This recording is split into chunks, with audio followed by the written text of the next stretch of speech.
ท่านกำลังติดตามรับฟังสถานีวิทยุกระจายเสียงพระพุทธศาสนาแห่งชาติและสังคมคลื่นเพื่อการศึกษาพระพุทธศาสนาและวัฒนธรรมระบบ FM 104.5 เมกะเฮิรตซ์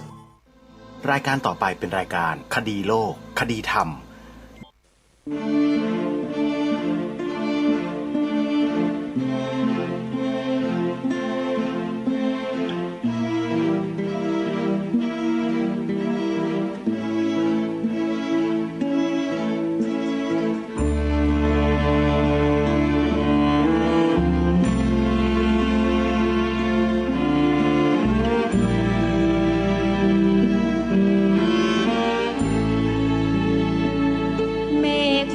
สีเทา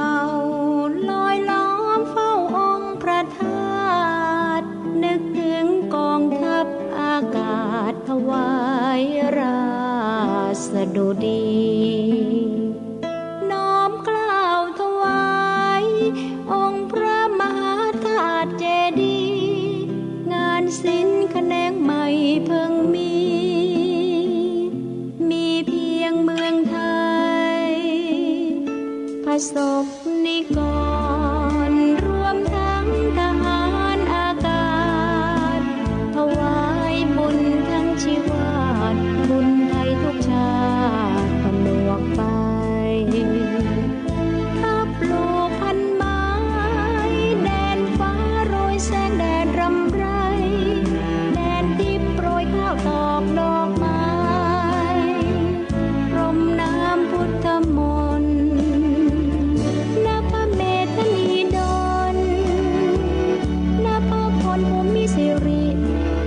ชาวไทยไฟบุญสุทธิถวายบุญเป็นพระราชกุศลสามโลกแดนทิพย์นิพพานเทพพรหมเบื้องบนทรงโปรดเสกบุญกุศลแด่สองพระองค์จงทุกนาทีมหาราชินีขอพรพระพุทธรำพึงขอชาติมั่งมีที่พึ่งปลอดภัยเหตุร้ายราวีเสด็จทุกครั้งขอพรทุกครั้งทุกปีขอไทยจงอยู่ดีกินดีแต่สักแน่นาทีไม่เคยขอพรเพื่อพระองค์เลย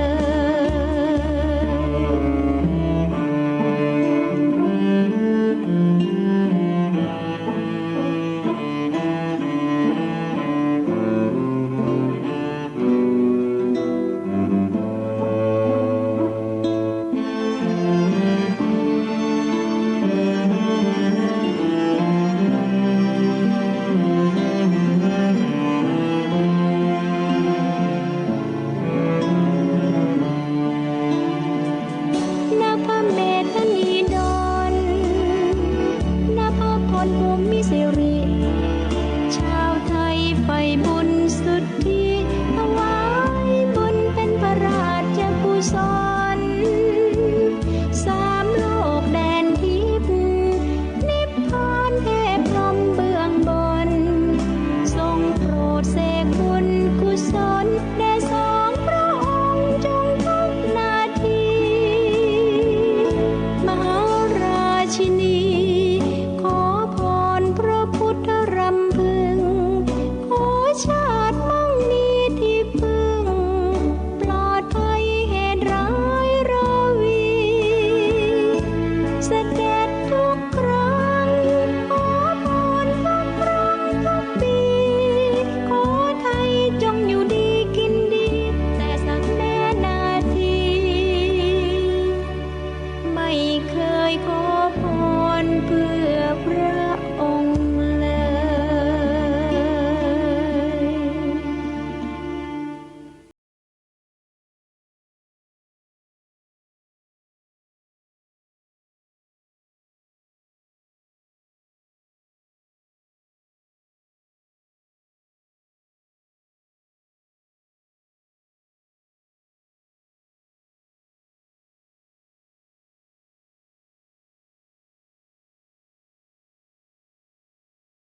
ติดตามรับฟังผ่านทาง YouTube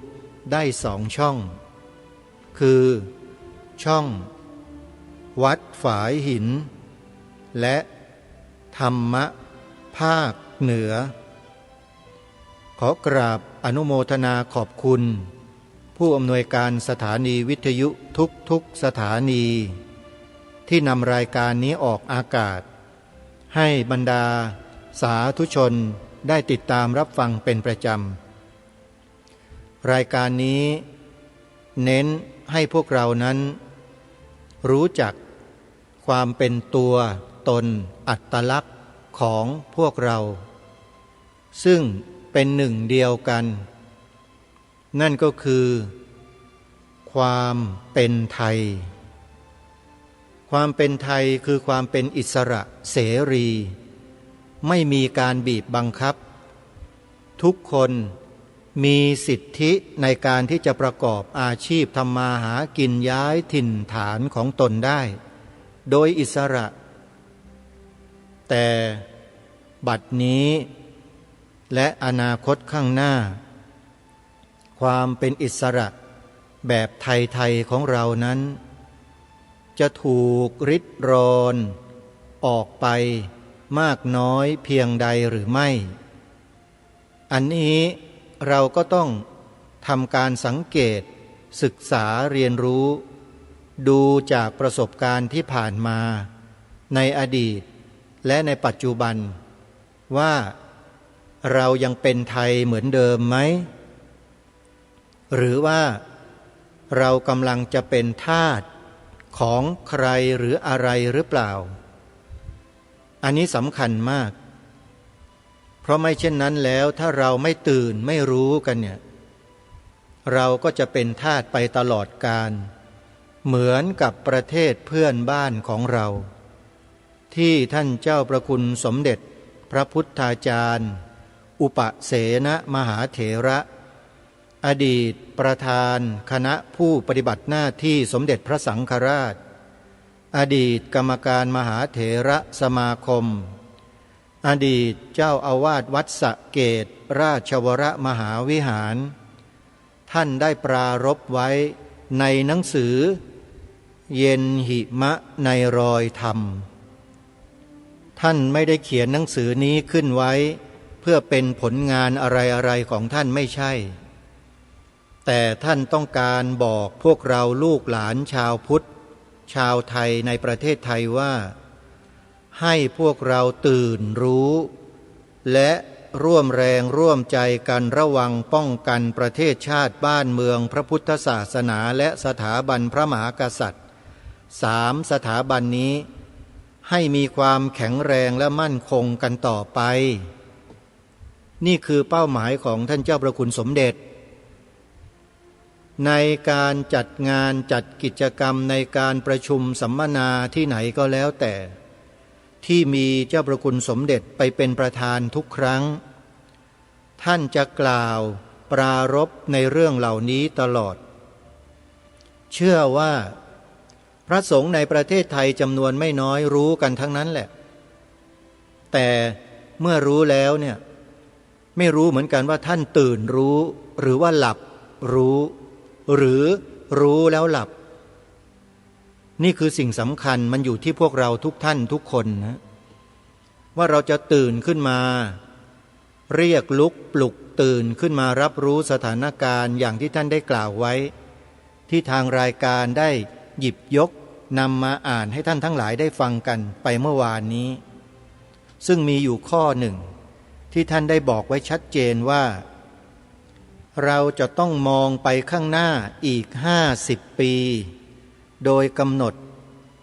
ดูผลแห่งความเปลี่ยนแปลงครั้งละ10 ปีในทุก10 ปีก็ต้องดูความเปลี่ยนแปลงในแต่ละปีแล้วในแต่ละปีนั้นก็ต้องดูความเปลี่ยนแปลงในทุกวันอีกด้วยจนกว่าจะถึง50 ปีเพื่อให้คาดการณ์ว่าอีก50 ปีข้างหน้าจะเกิดอะไรขึ้นถ้าสิ่งนั้นจะเกิดขึ้นกับพระพุทธศาสนาอย่างที่เคยเกิดขึ้นในอดีต แล้วเราจะทำอย่างไร มองให้เห็นความเปลี่ยนแปลงที่เกิดขึ้นในอดีตความเปลี่ยนแปลงของชีวิตของสังคมและของโลกแล้วท่านก็ยกตัวอย่างประเทศเพื่อนบ้านของเราขึ้นมาย้ำให้เราได้เห็นกันแต่เรายังไม่เคยรู้ใช่ไหมว่าประเทศเพื่อนบ้านที่ท่านเจ้าประคุณสมเด็จปรารภถึงเนี่ยหมายถึงประเทศไหนแล้วเกิดอะไรขึ้นท่านปรารภไว้ว่าไม่ต้องอื่นไกลก็เหมือนประเทศเพื่อนบ้านเมื่อสถาบันศาสนาไม่มีพระเนนก็ต้องไปเรียนร่วมกับชาวบ้านปีพระพุทธศักราช 2518 ประเทศเพื่อนบ้านเรานี่เองวินาทีเดียวเท่านั้นเปลี่ยนหมดล้มระบบพระมหากษัตริย์หมดล้มระบบศาสนาหมดไม่มีสถาบันพระมหากษัตริย์ไม่มีสถาบันพระพุทธศาสนาแล้วพระเนนก็ต้องไปนั่งเรียนกับชาวบ้านเหมือนกับเด็กนักเรียนทั่วไปตื่นเช้าก็ต้องสะพายย่ามถือร่มถือกระเป๋าไปโรงเรียนไปยืนเข้าแถวร้องเพลงชาติเหมือนเด็กชาวบ้านคนหนึ่งแล้วอย่างนี้ศาสนาจะเหลืออะไรท่านผู้ฟังลองนึกดูซิว่าในประเทศไทยเราในบางพื้นที่ของประเทศไทยเรามีเหตุการณ์ในลักษณะแบบนี้เกิดขึ้นหรือยังลองพิจารณาดูนะครูบาอาจารย์ที่เคารพเรื่องนี้กระผมไม่ได้เต้าขึ้นมาเองนะครับท่านเจ้าประคุณสมเด็จพระพุทธาจารย์เกี่ยวอุปเสนมหาเถระอดีตประธานคณะผู้ปฏิบัติหน้าที่สมเด็จพระสังฆราชท่านได้ปรารภไว้ท่านเป็นห่วงมากท่านจึงฝากพระภิกษุสงฆ์สามเณรรุ่นพวกเรานี่แหละให้ช่วยกันศึกษาให้ติดตามสถานการณ์อย่างใกล้ชิดวันต่อวันนะครับที่ท่านกล่าวไว้เมื่อสักครู่นี้มองไปข้างหน้า50 ปีแล้วแต่ละปีให้วิเคราะห์สถานการณ์ว่าเกิดอะไรขึ้นแต่ละปีจนกระทั่งครบ50 ปีเนี่ยและใน1 ปีให้ติดตามสถานการณ์กันทุกวันนี่คือสิ่งที่ท่านฝากพระสงฆ์สามเณรในประเทศไทยไว้ในฐานะที่ท่านเป็นประธานคณะผู้ปฏิบัติหน้าที่สมเด็จพระสังฆราชทำไมท่านเจ้าประคุณสมเด็จจึงไม่เน้นให้พวกเราหลับหูหลับตาทำสมาธิไปนิพพานล่ะทำไมท่านไม่พูดทำไมท่านไม่เน้นตรงนั้นเพราะอะไรลองไปคิดดูให้ดีนะท่านผู้ฟังคิดกันให้ลึกๆมองกันให้ไกลๆการปฏิบัติธรรมเจริญสมถะวิปัสสนากรรมฐานเนี่ยมันเป็นเรื่องส่วนบุคคลเป็นเรื่องส่วนตัวไม่ใช่เรื่องส่วนรวมนะการหลับหูหลับตานั่งสมาธิเนี่ยเป็นเรื่องของส่วนบุคคลทั้งนั้นเลยแต่สิ่งที่ท่านเจ้าประคุณสมเด็จปรารภไว้ทั้งหมดเป็นเรื่องส่วนรวมของประเทศชาติบ้านเมืองทั้งหมดและเมื่อพูดถึงเรื่องของส่วนรวมแล้วมันจึงเป็นหน้าที่ของคนไทยทุกคนที่ต้องช่วยกันดูแลรับผิดชอบการดูแลรับผิดชอบไม่ใช่หลับหูหลับตานั่งสมาธิอันนั้นมันรับผิดชอบไม่ได้เพราะบ้านเมืองมันขับเคลื่อนด้วยหลายสิ่งหลายอย่างที่เป็นระบบที่เขากำหนดมาระบบระเบียบแบบแผนและที่สำคัญคือระบอบที่ใครก็ไม่รู้กำหนดให้ชาติบ้านเมืองของเราตั้งแต่2475การปฏิวัติยึดพระราชอำนาจจากสมบูรณาญาสิทธิราชแบบไทยเราเนี่ยไปเป็นแบบอย่างอื่นมาจนถึงวันนี้นี่แล้วคนเหล่านั้นก็ยังมีอิทธิพลแล้วยังมีอำนาจอยู่ในระบอบที่กำลังเป็นอยู่เนี่ยญาติโยมใ ใครบอกว่าไม่เกี่ยวกับชีวิตของคนเราทุกคนบ้างมันเกี่ยวโดยตรงทั้งหมดแล้วเราก็ต้องเข้าไปเกี่ยวข้องกับมันด้วยในทางที่ควรในทางที่เหมาะสมและถูกต้องท่านเจ้าพระคุณสมเด็จฝากอะไรไว้มากกว่านี้เยอะในหนังสือเย็นหิมะในรอยธรรมถ้าใครได้รับหนังสือเล่มนี้แล้วนำไปอ่านให้หมดทั้งเล่มทบทวนแล้วทบทวนอีกพิจารณาศึกษาหาข้อมูลเทียบเคียงกับเหตุการณ์ในอดีตปัจจุบัน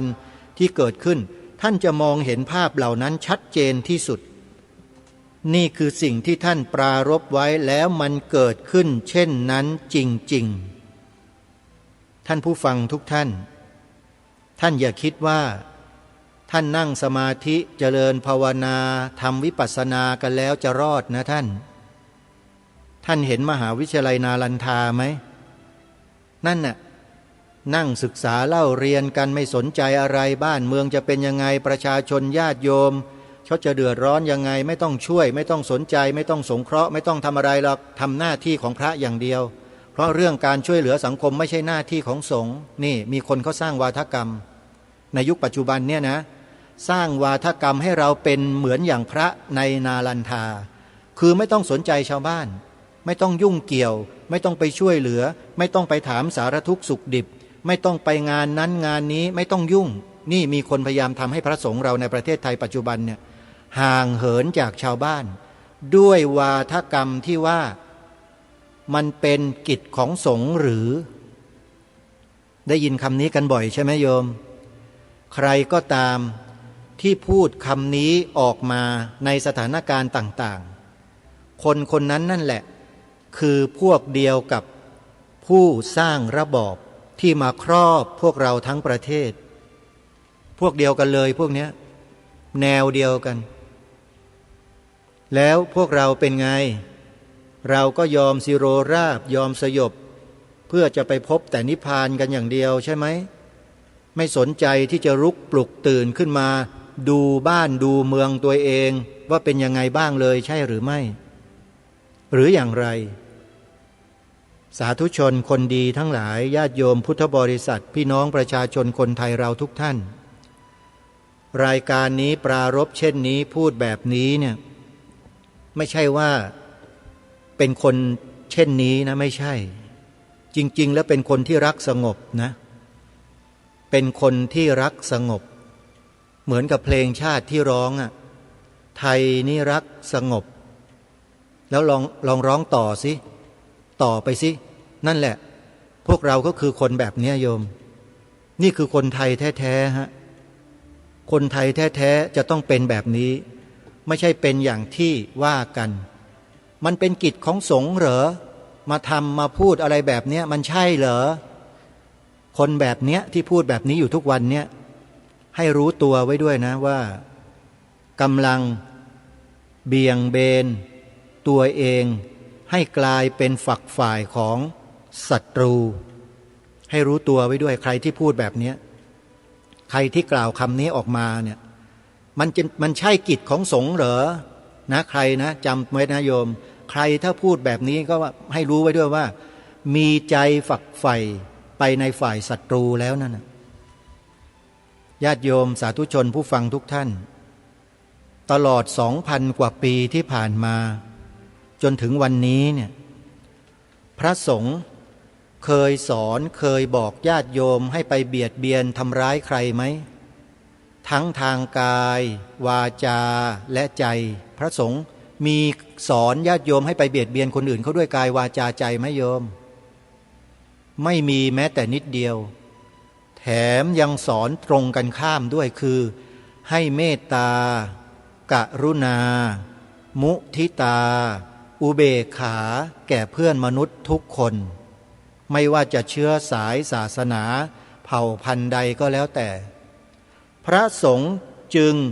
มีอัตลักษณ์คือความปลอดภัยโดยประการทั้งปวงไปที่ไหนก็เป็นที่ชื่นอกชื่นใจเป็นที่เคารพศรัทธาเลื่อมใสแต่พออยู่มาก็มีการสร้างกระแสแล้วก็โหนกระแส ทำลายชื่อเสียงเกียรติยศของพระภิกษุสงฆ์อยู่ตลอดเวลาทุกวี่ทุกวันตะบันออกข่าวไม่ดีกันอยู่ตลอดแล้วอย่างเนี้ยเขาเรียกว่าหวังดี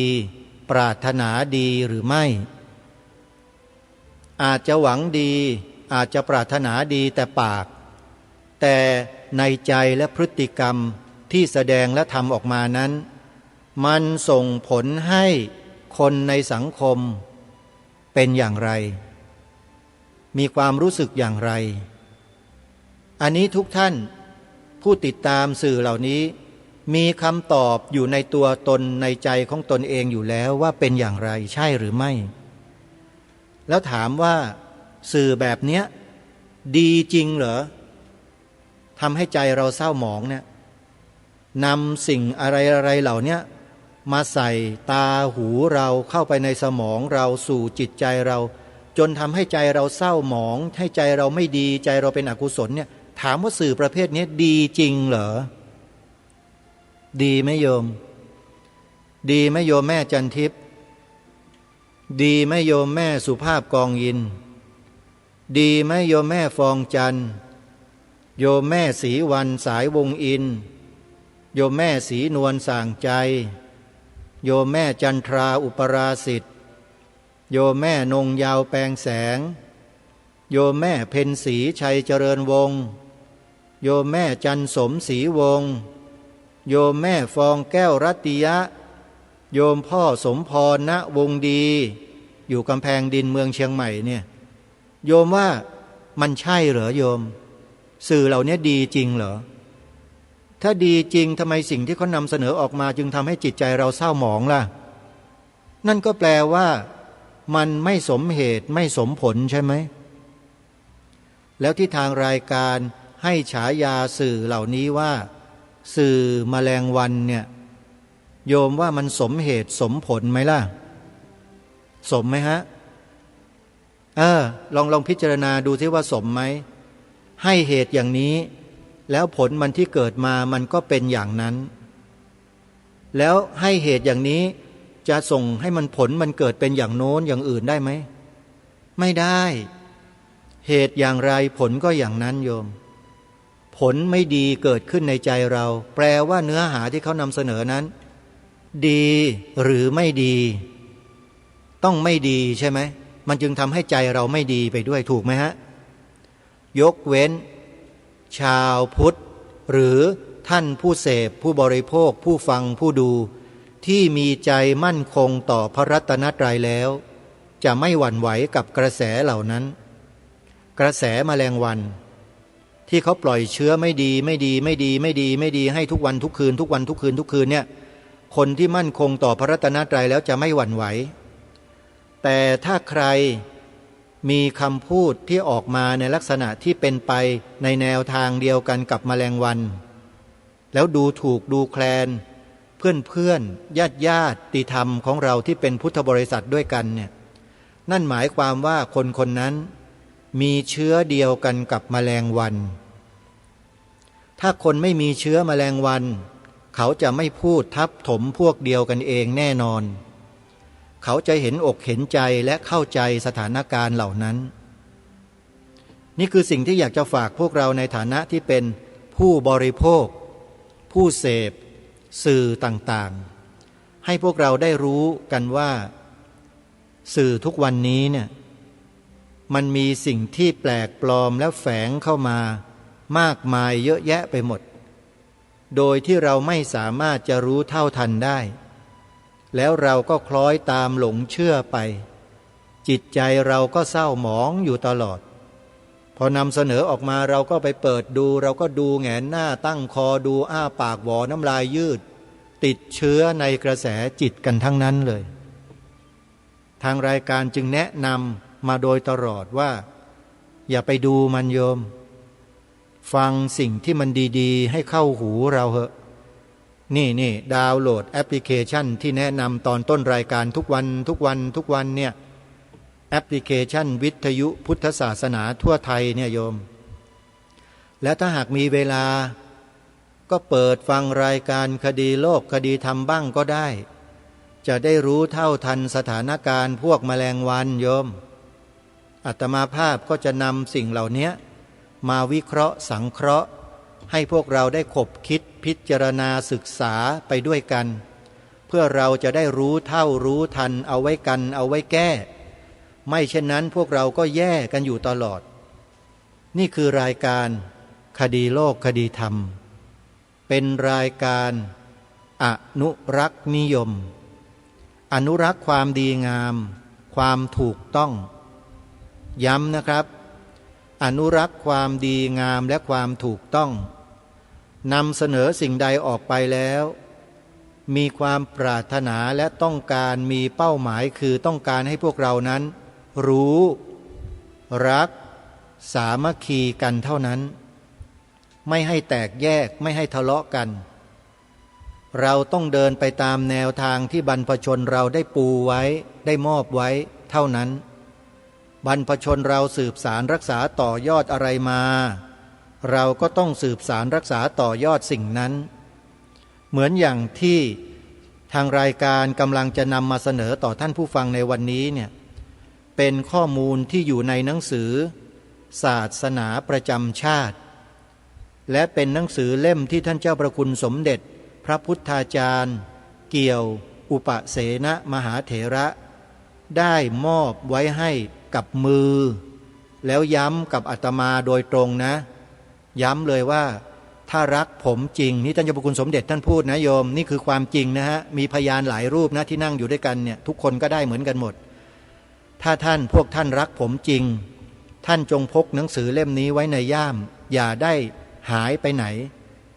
นั่นก็หมายความว่าท่านฝากฝังสิ่งที่อยู่ในหนังสือเล่มนี้ไว้ให้แก่พวกเราอาตมาเนี่ยถ่ายทอดให้กับประชาชนคนไทยให้มากที่สุด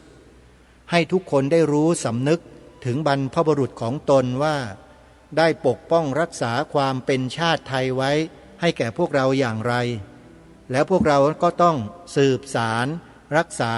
ต่อยอดในสิ่งที่บรรพชนได้ฝากพวกเราไว้นี้ด้วยกันนี่คือสิ่งที่ท่านเจ้าประคุณสมเด็จฝากไว้นะโยมอาตมาไม่ได้เมคขึ้นมาเองนะนี่หนังสืออยู่นี่ฮะเล่มนี้ผู้รวบรวมข้อความทั้งหมดอยู่ในหนังสือเล่มนี้ก็คืออดีต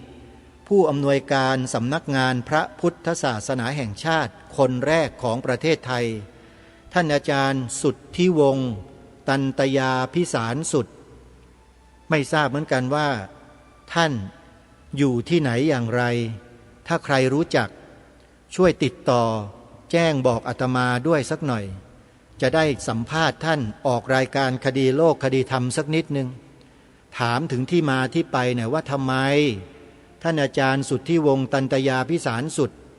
จึงได้ไปสืบค้นหลักฐานอันสุดยอดนี้มารวมไว้เป็นรูปเล่มชื่อหนังสือศาสนาประจำชาติเอาไว้เนี่ยคิดอย่างไรถึงทำหนังสือเล่มนี้ออกมาแล้วทำไมเจ้าพระคุณสมเด็จพระพุทธาจารย์เกี่ยวอุปเสนมหาเถระจึงให้ความสำคัญกับหนังสือเล่มนี้อย่างมากมายมหาศาลถึงขนาดกล่าวกับพระสงฆ์ที่เข้าไปพบไปพูดคุยไปกราบท่านว่าถ้ารักผมจริงให้พกหนังสือเล่มนี้ใส่ย่ามไว้ให้ตลอดทำไมท่านจึงกล่าวเช่นนั้นนั่นหมายความว่าหนังสือเล่มนี้ข้อมูลในหนังสือเล่มนี้มีความสำคัญต่อประเทศชาติบ้านเมืองของเราใช่หรือไม่อันนี้อยากจะถามท่านอาจารย์สุทธิวงศ์ตันตยาพิสารสุดถ้าใครรู้จักท่านขอเบอร์โทรศัพท์ท่านหน่อยเถอะถือว่าเป็นความกรุณานะโยมพระคุณเจ้าที่เคารพหลายๆรูปนะครับใครรู้จักท่านช่วยแจ้งผมด้วยนะฮะคอมเมนต์มาในรายการก็ได้ครับใน YouTube นะครับแล้วเดี๋ยวจะเข้าไปอ่านไปดูในช่องวัดฝายหินในช่องธรรมะภาคเหนือก็ได้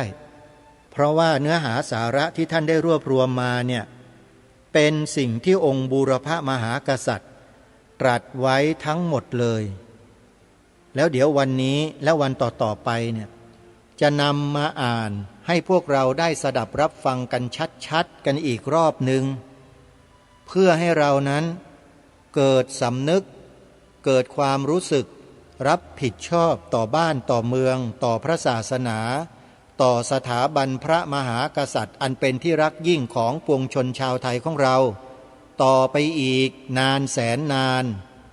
ตลอดชีวิตนี้และชีวิตในภายภาคหน้าเกิดมาใหม่ก็ต้องทำอย่างนี้กันต่ออย่าคิดว่าเราจะไม่เกิดนะโยมใครคิดว่าตัวเองไม่เกิดมั่งนั่นก็แปลว่าจะไปนิพพานกันแล้วล่ะถ้าคิดว่าไม่เกิดแล้วถามว่าไปกันได้แล้วหรือพวกเราเนี่ยดูหน้าดูตาแต่ละคนแล้วแม่จันทิพย์ไปไหวไหมนิพพานเนี่ยปีนี้ชาติเนี้ยไม่ไหวนะพวกเราเนาะสร้างบารมีกันไปก่อนนะโยมเนาะโยมแม่สุภาพกองอินนะเราสร้างบารมีกันอย่างเนี้ยให้ทานรักษาศีลเจริญภาวนาทำอย่างที่เราทำกันมานี่แหละทำนุบำรุงพระภิกษุสงฆ์สามเณรให้ท่านได้ถ่ายทอดหลักธรรมคำสอนของพระสัมมาสัมพุทธเจ้าไปสู่ลูกหลานเยาวชนคนไทยเราอย่างเนี้ยเราก็สนับสนุนกันต่อไปส่วนใครจะออกกฎระเบียบออกกฎหมายมาบีบบังคับมาควบคุมพระคุมเนรอะไรต่างๆเนี่ยก็ปล่อยให้เขาทำไปถ้าเขาคิดว่าทำแล้วดีเนี่ยก็ดีฮะถ้าดีก็ดีฮะแต่ถ้าไม่ดีเขาก็ได้รับกรรมของเขาไปก็แค่นั้นเองฮะแต่พวกเรานี่อย่าหยุดในการที่จะส่งเสริมพระภิกษุสงฆ์สามเณรให้ทำหน้าที่ของท่านอย่าหยุดนะโยมนี่รู้สึกว่าพวกเรานี่จะหยุดทำบุญกับพระกันเยอะนะเนี่ยพวกเราเนี่ย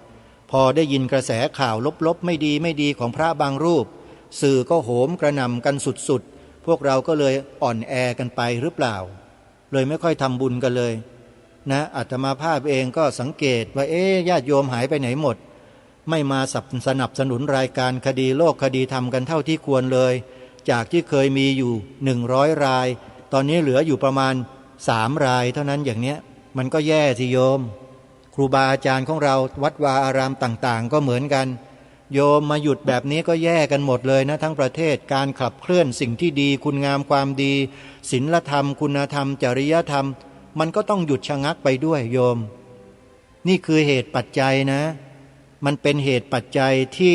มาสนับสนุนการทำในสิ่งที่ดีถ้าเราหยุดไม่ให้เหตุปัจจัยเหล่านี้แก่พระสงฆ์สามเณรและผู้ที่ทำหน้าที่เนี่ยเหตุปัจจัยมันก็ไม่เพียงพอในการที่จะขับเคลื่อนแล้วมันก็จะค่อยๆอ่อนกำลังลงไปเรื่อยๆจนกระทั่งอาจจะหมดลงไปได้นะโยมอย่าทำเป็นเล่นนะอาตมาภาพพูดเนี่ยไม่ได้พูดเพื่อตัวเองพูดเพื่อทุกฝ่ายเพื่อส่วนรวมทั้งหมดทุกวัดทั่วประเทศทุกสำนักสงฆ์ทุกสำนักปฏิบัติธรรมทุกอะไรก็แล้วแต่เถอะที่เป็นพระพุทธศาสนาทั้งหมดอย่าหยุดทำบุญโยมใครเคยทำแบบไหนทำไปเลยไม่ว่าจะเป็นสายมูหรือไม่สายมูหรือจะเป็นสายกรรมฐานหรือจะสายการวิชาการศึกษาทำไปเถอะโยมช่วยไปเลยทุกสาขาทุกแผนกที่พระสงฆ์สามเณรเราทำหน้าที่ปฏิบัติหน้าที่กันอยู่ไม่ว่าที่ไหนทั้งนั้นโยมช่วยกันนะอย่าหยุดขอร้องโยมอย่าหยุดพระสงฆ์สามเณรไม่ใช่ใครอื่นเป็นลูกหลานคนไทยเรานี่แหละแล้วเขามาบวชมาเรียนมาปฏิบัติแล้วเขาก็นำเอาสิ่งเหล่านั้นเนี่ยถ่ายทอดให้กับลูกหลานเยาวชนที่เขาไม่รู้ให้เขาได้รู้กันเป็นการสืบสารรักษาต่อยอดความเป็นประเทศไทยของเราให้สืบต่อไปอีกยาวนานแสนนานเพราะเราทำกันมาแบบนี้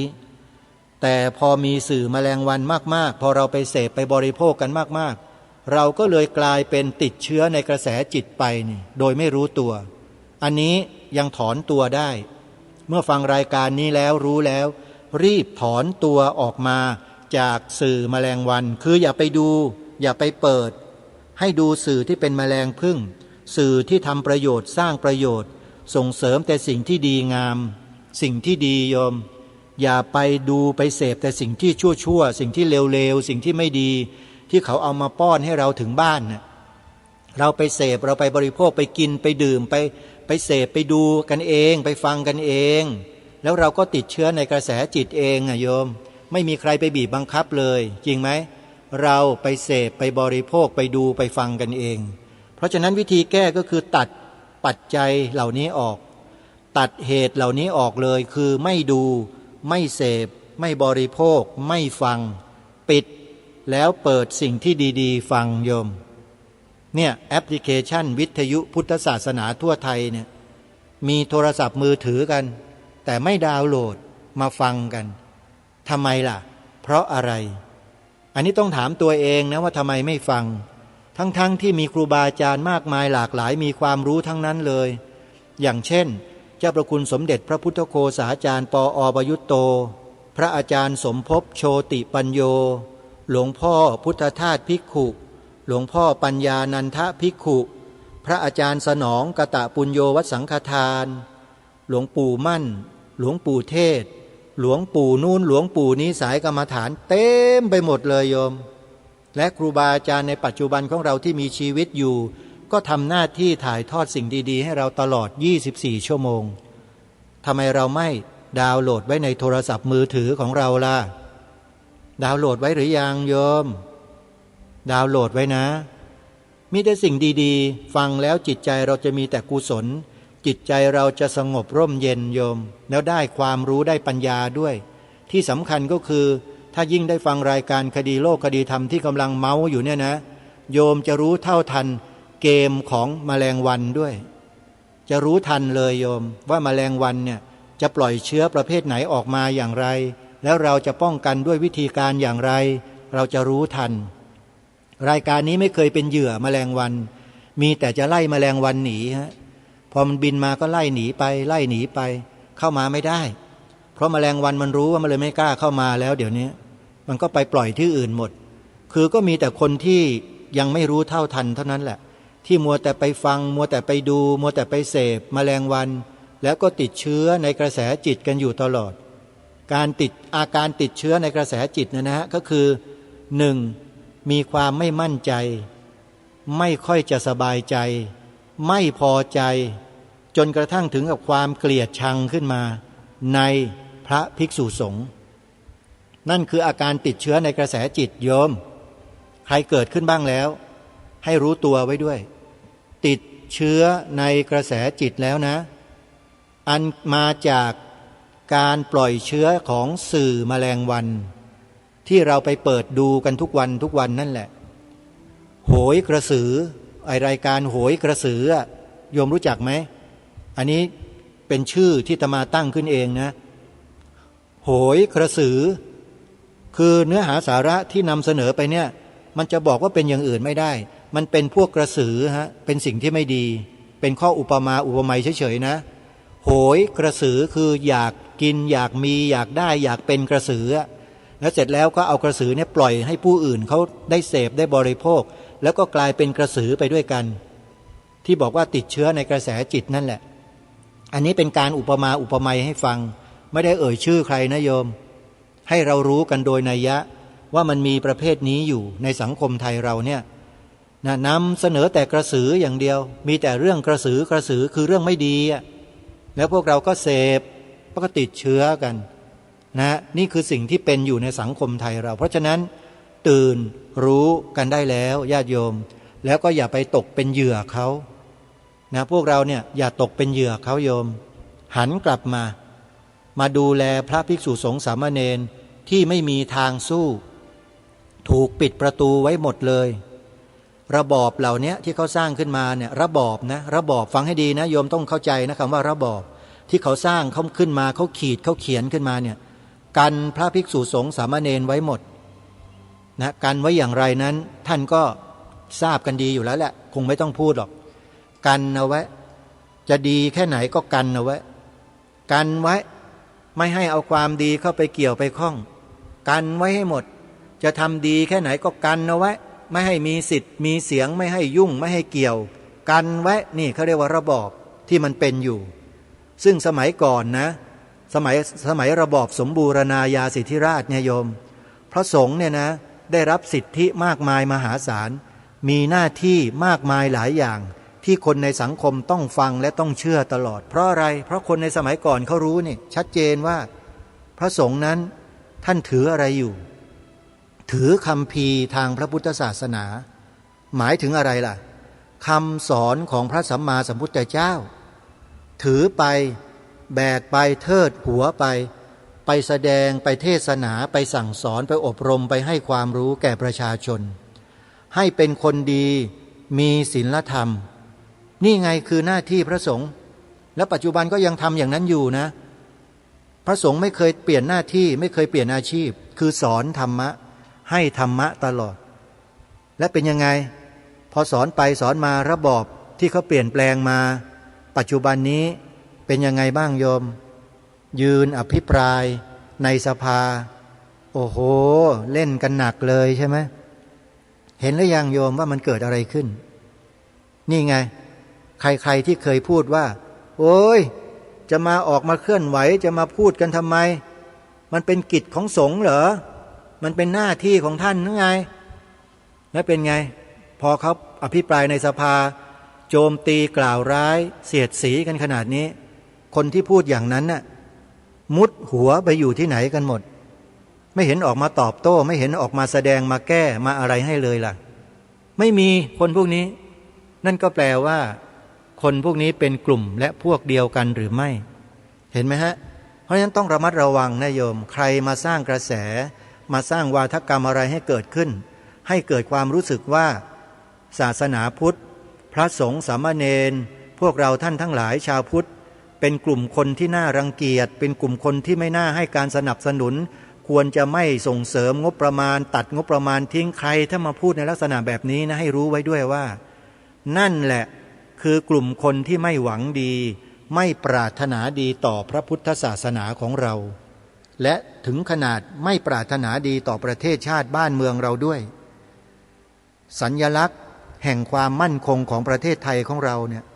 คือศาสนาพุทธนะไม่ใช่ศาสนาอื่นนะศาสนาพุทธคือสัญลักษณ์แห่งความมั่นคงของประเทศไทยทั้งประเทศถ้าประเทศไทยไม่มีศาสนาพุทธถูกกำกับถูกกดถูกขี่ถูกริดรอนถูกอะไรทั้งหมดประเทศไทยก็จะไม่มีความมั่นคงอีกต่อไปแต่ถ้าหากถูกส่งเสริมสนับสนุนยกย่องยอยกให้เป็นศาสนาประจำชาติบัญญัติไว้ในกฎหมายรัฐธรรมนูญด้วยนะยิ่งดีนั่นคือความมั่นคงของประเทศไทยแท้จริงแต่ถ้ายังไม่บัญญัติไว้อย่างถูกต้องประเทศไทยก็ยังไม่มีความมั่นคงอันนี้ขอยืนยันเลยนะขอยืนยันเลยว่าที่ไหนเขาก็ทำกันแบบนี้ทั้งนั้นแหละทั่วโลกเขาบัญญัติไว้โดยกฎหมายเลยว่าประเทศนี้มีศาสนาของประเทศนี้เป็นศาสนาประจำรัฐประจำสหพันธรัฐประจำประเทศชาติบ้านเมืองประจำชาติเขาบัญญัติไว้หมดมีตั้งหลาย10ประเทศเขาบัญญัติไว้ทั้งนั้นมีแต่ประเทศไทยนี่แหละพอจะเรียกร้องให้บัญญัติไว้ให้ถูกต้องด้วยเหตุด้วยผลหลายสิ่งหลายประการมีคนคัดค้านยกมือคัดค้านต่อต้านกันในรัฐสภานี่คือระบอบของเขาไงระบอบเวทีที่เขาใช้เพื่อต่อต้านและคัดค้านโดยเฉพาะนี่แหละคือระบอบที่ว่านั่นแหละเขาเปลี่ยนแปลงจากสมบูรณาญาสิทธิราชย์มาเป็นระบอบของเขาแล้วเขาก็กุมอำนาจในระบอบนี้อยู่เวลาเราเสนอสิ่งที่ดีๆแบบนี้เข้าไปก็ถูกคัดค้านด้วยการยกมือและร็อบบี้ไม่รู้นะร็อบบี้ยังไงไม่ทราบแต่เขาร็อบบี้แน่นอนร็อบบี้แบบไหนร็อบบี้ยังไงหรืออาจจะมีการข่มขู่หรือไม่ทราบอันนี้ต้องไปถามผู้รู้ดูนะฮะอาตมาภาพเองก็พูดในฐานะที่ติดตามสถานการณ์เหล่านี้มาโดยตลอดทำตามที่ท่านเจ้าพระคุณสมเด็จพระพุทธาจารย์อุปเสนมหาเถระท่านกล่าวท่านบอกเอาไว้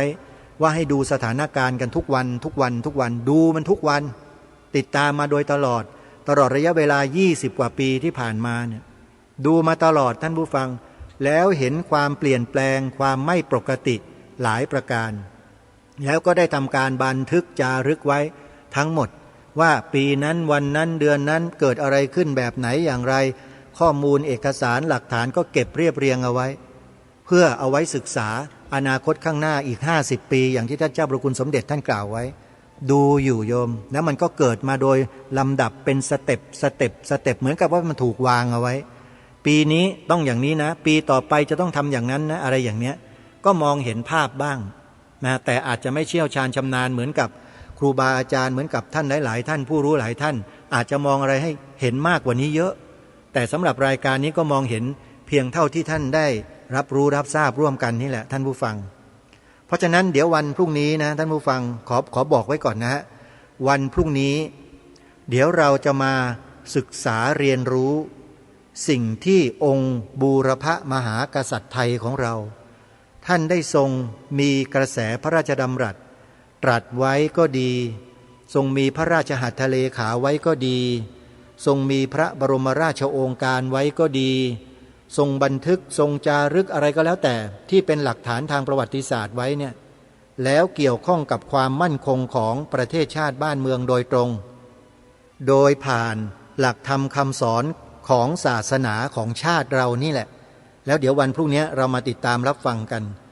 ในวันนี้เวลาก็มาสู่ช่วงสุดท้ายแล้วท่านผู้ฟังในวันนี้วันอังคารที่26สิงหาคมที่วัดป่าจริยธรรมวันนี้ไม่ได้ถ่ายทอดรายการเพราะว่ามีกิจกรรมของจังหวัดเลยนั่นก็คือโครงการหมู่บ้านรักษาศีล5ระดับจังหวัดซึ่งมาจัดกันที่วัดป่าจริยธรรมใครที่ติดตามรายการสดทางช่องวัดป่าจริยธรรมก็จะทราบความเคลื่อนไหวของการจัดกิจกรรมงานหมู่บ้านรักษาศีล5ระดับจังหวัดที่วัดป่าจริยธรรมถ่ายทอดอยู่ในขณะนี้กันนะโยมนะใครสนใจจะเข้าไปดูโยมเข้าไปดูถ่ายทอดสดที่ช่องวัดป่าจริยธรรมได้เลยกำลังถ่ายทอดสดอยู่นะแล้วก็ช่องของอาตมาภาพด้วย Facebook ชื่อนรงฤทธิ์ทองแม้นชื่อช่อง Facebook ของอาตมาชื่อนรงฤทธิ์ทองแม้นนอเนนรอเรืององูคอควายกรันรอรึทอทหารทอธงสระอีกรันนรงฤทธิ์ทองแม้นสระแอมอม้าไม้โทนอหนูทองแม้นโยมเป็นภาษาไทยพิมพ์เข้าไปดู Facebook ถ่ายทอดสดร่วมกับวัดป่าจริยธรรมด้วยวันนี้เวลาของรายการหมดท่านผู้ฟังก็คงจะต้องขอสมมุติยุติรายการไว้แต่เพียงเท่านี้พบกับรายการได้ใหม่ในวันต่อไปขอความสุขความสวัสดีในธรรมแห่งองค์สมเด็จพระบรมศาสดาสัมมาสัมพุทธเจ้าจงปรากฏเกิดมีขึ้นในจิตใจของท่านผู้ฟังทุกท่านทุกคนเทินขอเจริญพร